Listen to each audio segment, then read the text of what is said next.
Assalamualaikum warahmatullahi wabarakatuh. Yuk saling ngobrol-ngobrol wawancara nih ya. Host pagi ini bicarakan pada saat ini adalah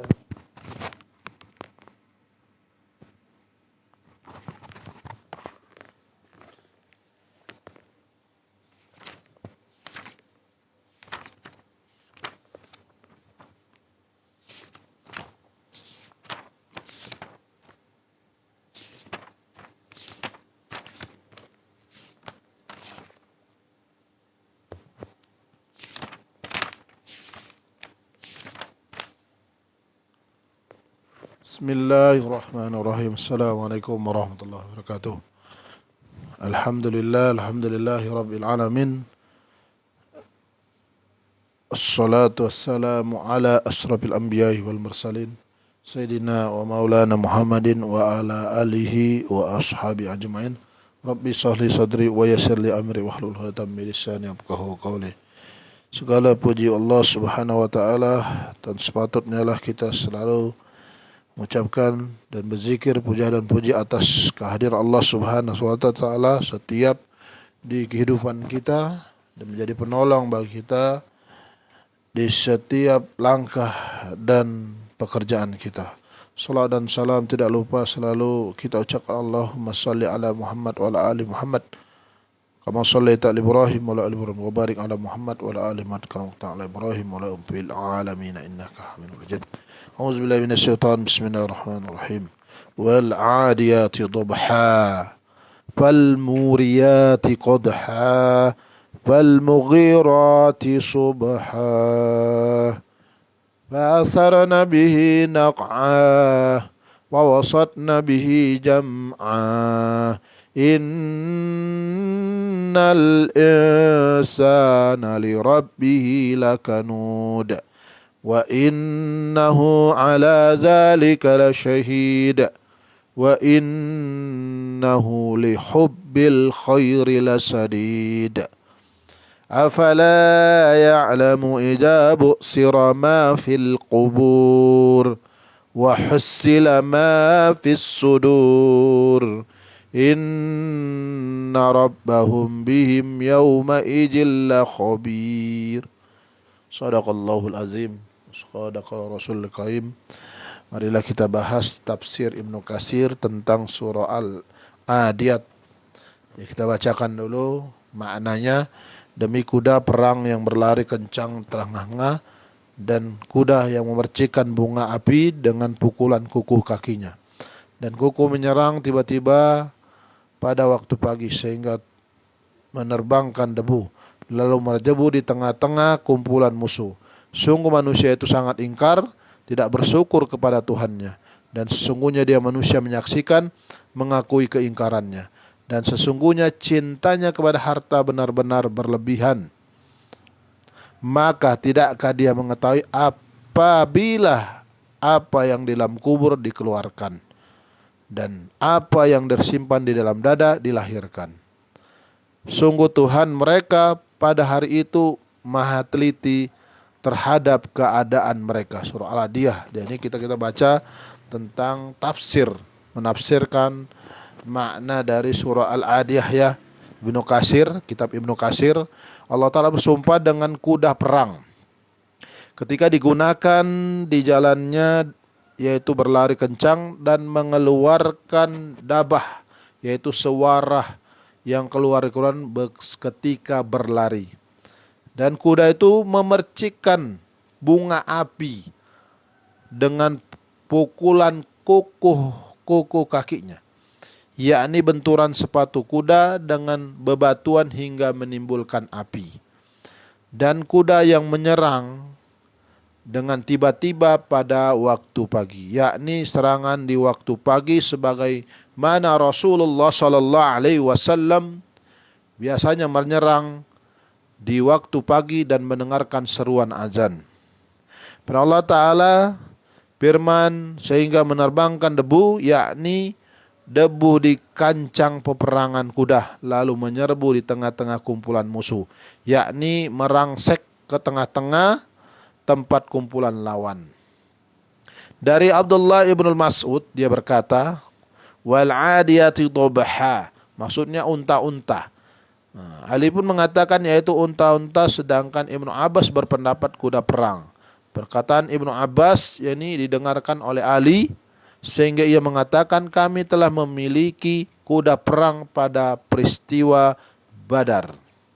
Ibnu Abbas berargumen peristiwa tersebut berkenaan dengan sariyah atau pasukan perang yang diutus oleh Rasulullah sallallahu alaihi wasallam.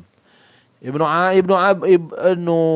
Abi Hatim dan Ibnu Jarir meriwayatkan dari Ibnu Abbas, ia berkata, ketika aku sedang duduk di Hijr, tiba-tiba ada seorang laki-laki yang menemuiku dan bertanya tentang wal adiyati dhabha.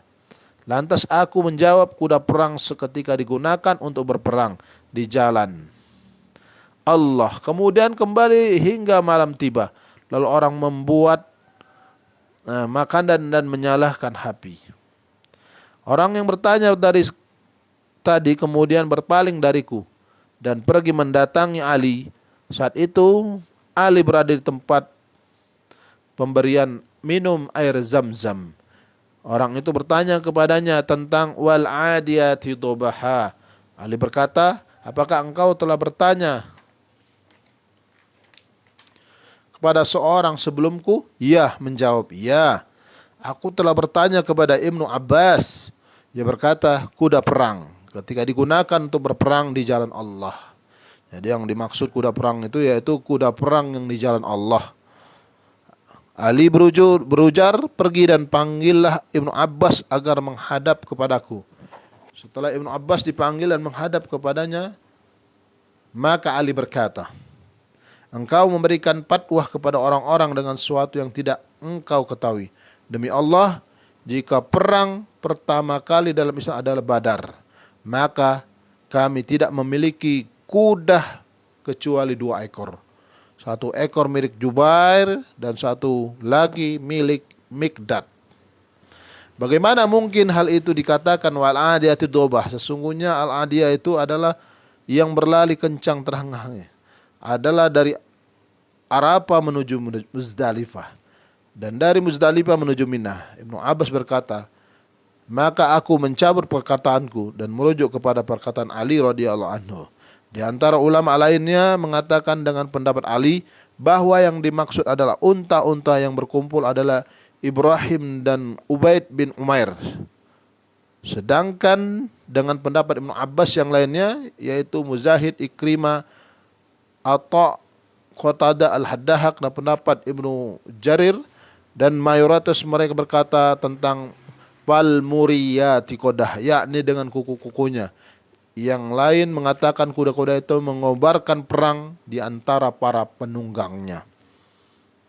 Ini adalah pendapat Qatadah. Kemudian dari Ibnu Abbas dan Mujahid, wal muriyati qadah, yakni tipu daya kaum laki-laki. Ada juga yang mengatakan menyalahkan api apabila mereka pulang ke rumah-rumah mereka di malam hari.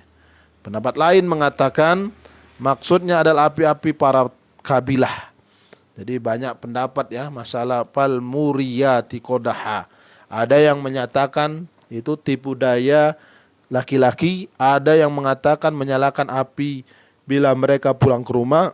Ada juga berpendapat bahwa fal muriyati qadaha itu adalah api-api para kabilah. Nah, dari Ibnu Jarir mengatakan yang benar adalah pendapat pertama, bahwa yang dimaksud adalah kuda perang ketika mengeluarkan bunga api dengan kuku-kukunya. Nah, Allah Ta'ala fal mughirati subha, dan kuda menyerang dengan tiba-tiba pada waktu pagi. Ibnu Abbas, Mujahid, Qatadah berkata yakni penyerangan kuda perang di waktu pagi di jalan Allah. Kemudian pendapat yang menafsirkan dengan unta mengatakan pemberangkatan pada waktu pagi dari Muzdalifah menuju Mina. Sedangkan firman Allah Ta'ala fa'asar nabihi naqah, sehingga menerbangkan debu. Maka mereka mengatakan yaitu tempat yang apabila ditempati maka debu-debu akan berterbangan, baik di waktu haji ataupun perang. Firman Allah Ta'ala, fawasatna bihi jam'ah, lalu menyerbu di tengah-tengah kumpulan musuh. Ibnu Abbas atau Ikrimah dan Qatada ad-Dahak mengatakan yakni sekumpulan musuh dari kalangan orang-orang kafir. Kemungkinan lainnya maknanya adalah maju di tengah-tengah tempat itu semua. Itu banyak pendapat ya. Yaitu fawasat nabihi jam'ah, sehingga lapas jam'ah berkedudukan mansub sebagai hal muakkadah, yaitu merangkan keadaan yang menekan. Firman Allah Ta'ala, innal insana li rabbih lakanut, sungguh manusia itu sangat ingkar, tidak bersyukur kepada Tuhannya. Inilah al-muqsam al-alaihi, yang disumpah dengan atasnya atau objek sumpah, yang berarti bahwa manusia terhadap nikmat-nikmat Tuhannya sangat ingkar dan kufur. Ibnu Abbas, Mujahid, Ibnu Ibrahim An-Naqal, Rais bin Jubair, Al-Hasan dan Al-Qatada mengatakan al-kanu'ut artinya al-kafur, yang sangat ingkar. Al-Hasan berkata yaitu dengan menghitung-hitung musibah dan melupakan nikmat-nikmat Allah. Ini maksud dari innal insani li rabbil lakanut, yaitu menurut Al-Hasan yaitu menghitung-hitung musibah dan melupakan nikmat-nikmat Tuhannya. Jadi lebih banyak melihat musibah-musibah itu, sehingga dia lupa atas dirinya nikmat-nikmat yang Allah berikan. Dan Allah Ta'ala, wa inna ala dzalika la syahid, dan sesungguhnya dia manusia itu menyaksikan atau mengakui keingkarannya. Qatada dan Sufyan As-Tsauri berkata, dan sesungguhnya Allah Ta'ala benar-benar menyaksikan hal itu.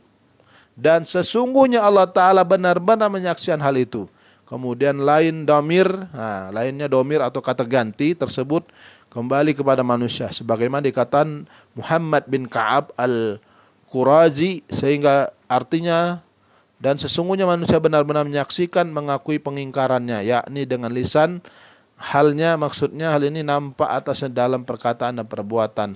Sebagaimana firman Allah Ta'ala, makana lil musyrikina ay ya'muru masajidallahi syahidina ala anfusihim bil kufri. Tidaklah pantas seorang musyrik memakmurkan masjid Allah padahal mereka mengakui bahwa mereka diri sendiri kafir. Firman Allah Ta'ala, dan sesungguhnya cintanya kepada harta benar-benar berlebihan, yakni sesungguhnya cinta kepada al-khair, yaitu harta, dan amatlah berat berlebihan. Dalam hal ini akan dua mazhab. Ini yang pertama bahwasanya dia amat sangat cinta kepada harta. Jadi manusia ini sangat cinta terhadap hartanya. Yang kedua bahwasanya dia benar-benar tamak atau lagi bakhil karena kecintaan terhadapnya. Dua pendapat ini sahih. Jadi ada yang dimaksud ini, yaitu pertama manusia itu tamak atau bakhil. Ada yang sangat mencintai hartanya sehingga dia enggan untuk memberikan rizki dari sebagian rizkinya. Selanjutnya Allah Ta'ala memerintahkan agar juhud terhadap dunia. Jadi juhud terhadap dunia berarti itu tidak meletakkan dunia itu di hatinya dan tidak meletakkan dunia itu di kepalahan, tapi malahan dunia itu diletak di tangan, bisa dikendalikan. Jadi bukan kita yang dikendalikan dunia. Nah, itu namanya juhud dunia, berharap sangat kepada akhirat dan memperingatkan adanya peristiwa yang akan terjadi setelah keadaan ini. Jadi memperingatkan adanya peristiwa yang akan terjadi setelah keadaan ini dan huru-hara yang akan dihadapi manusia. Allah Ta'ala berfirman, maka tidakkah dia mengetahui apa bila yang di dalam kubur dikeluarkan, yakni mengeluarkan mayat-mayat yang ada di dalamnya. Jadi ketika nanti manusia dikeluarkan itu dalam kuburnya, dan apa yang tersimpan di dalam dada lahirnya, Ibnu Abbas mengatakan yakni nampak dan nyatalah apa yang mereka sembunyikan dalam hati mereka. Sungguh Tuhan mereka pada hari itu maha teliti terhadap keadaan mereka, yakni mengerti seluruh perbuatan yang mereka lakukan dan kerjakan. Kemudian membalas mereka dengan balasan yang sempurna adil tanpa berbuat kezaliman sebiji jahra pun kepada hambanya. Nauzubillah min dzalik. Semoga kita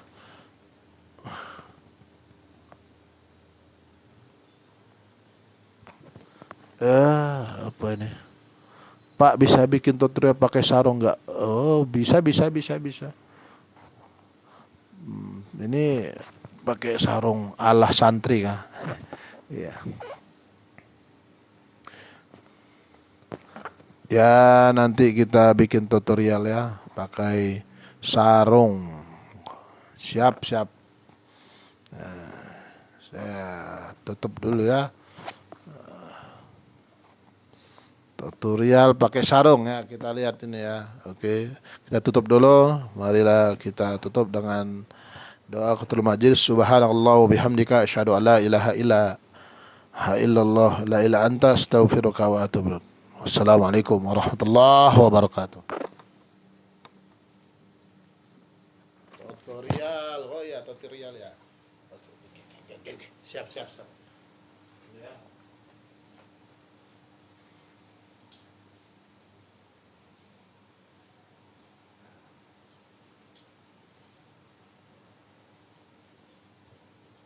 Ini tutorial pakai sarung ya. Dilihat tutorial pakai sarung. Nah, ini sarungnya nih. Sarungnya.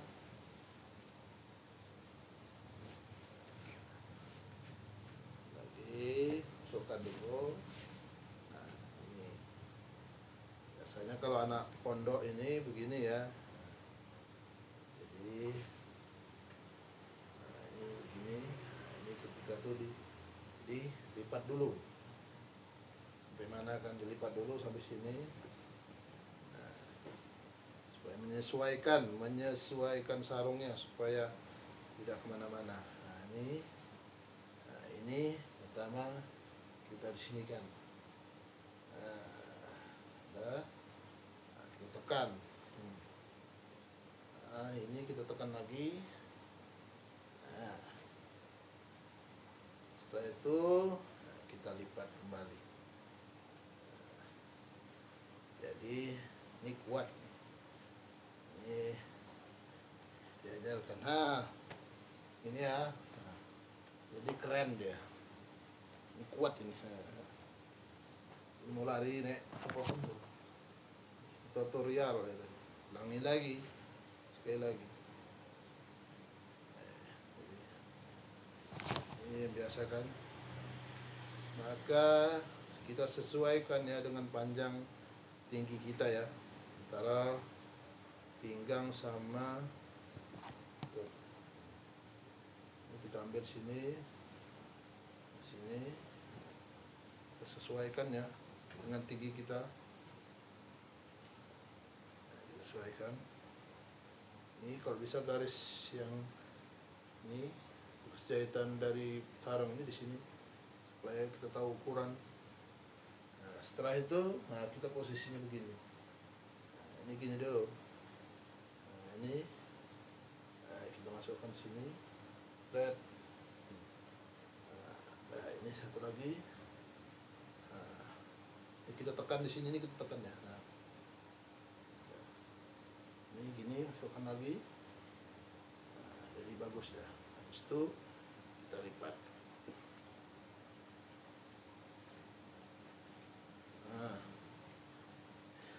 Sip, jadi sudah. Nah, itu tutorialnya. Oke, terima kasih. Assalamualaikum warahmatullahi wabarakatuh.